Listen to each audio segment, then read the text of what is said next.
Today I'm going to go over an ancient vampire story from Ireland.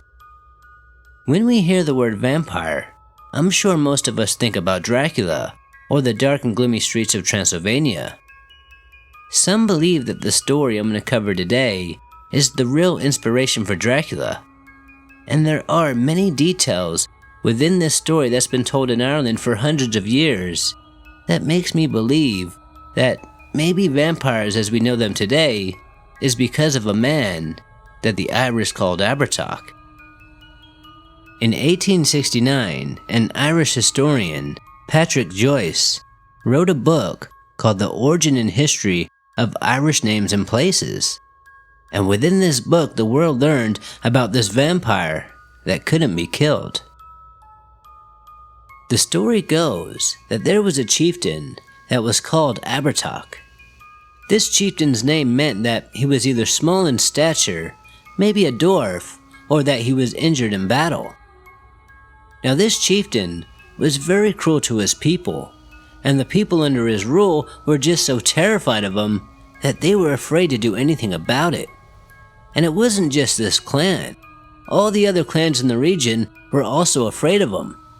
The people believed that he was some sort of supernatural wizard, and the neighboring clans felt badly for the people that were under his rule. But little did they know, things were about to get a lot worse. Now Abhartach, according to this version of the story, was a jealous man, and he believed that his wife was cheating on him. So he was trying to catch her in the act. And one night when his wife wasn't in their bedroom, he decided to sneak out of his window. But this window was pretty high off the ground. He did live in a castle. And while he was trying to climb down, he ended up falling to his death. Now the next morning, the townsfolk found him lying dead on the ground, and they were extremely happy. Finally, they were free of this evil man, or so they thought at the time. And shortly after they found his body, they decided to bury him standing up. But then the next day, he was back sitting in his chair in his castle, and he demanded that his people cut their wrist and let their blood spill into a bowl so he could drink it. Now some of the clan members obliged, and they watched in horror as he drank their blood.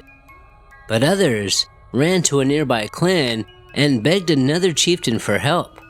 And this chieftain, Kathin, was a renowned warrior.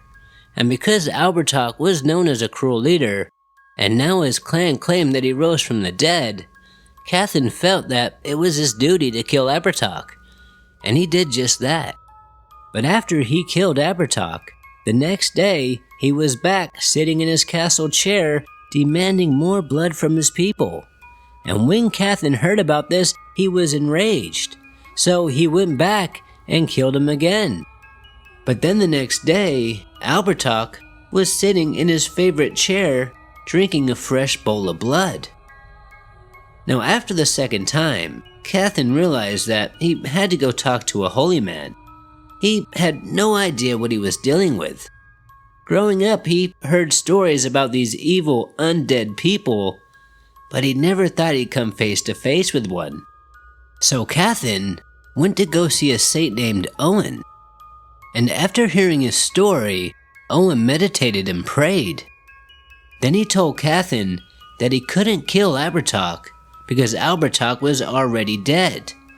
But what he could do is pierce his heart with a sword that was made out of an ur tree, then bury him, but this time cover him with thorns, then put a large boulder over his grave so he can't escape. And Kathin did exactly that. And from that day forth, Kathin was a hero, and no one ever saw Abhartach again. Now this story is still well known in Ireland, and there are many different versions. Sometimes the holy man is not a saint but a druid. The version that I told seemed to be the more popular one, but I could be wrong about that. The Irish that live in this area claim to know where Abhartach is buried, and something very interesting and creepy happened when they tried to dig up his grave. In Abhartach's hometown, there is a grave that is known by the locals as the Giant's Grave, and this is where they believe Abhartach is buried. In 1997, the locals gave permission to dig up his grave, I guess just to see what was down there. But after a few attempts, they decided that this was not a good idea. For some strange reason, they could not push down the burial stone, nor cut down the tree that's over his grave. When they were trying to cut the tree down, the chainsaw malfunctioned 3 times, and one of the workers got cut, and this really freaked everybody out. So they decided that it was best to leave his grave alone.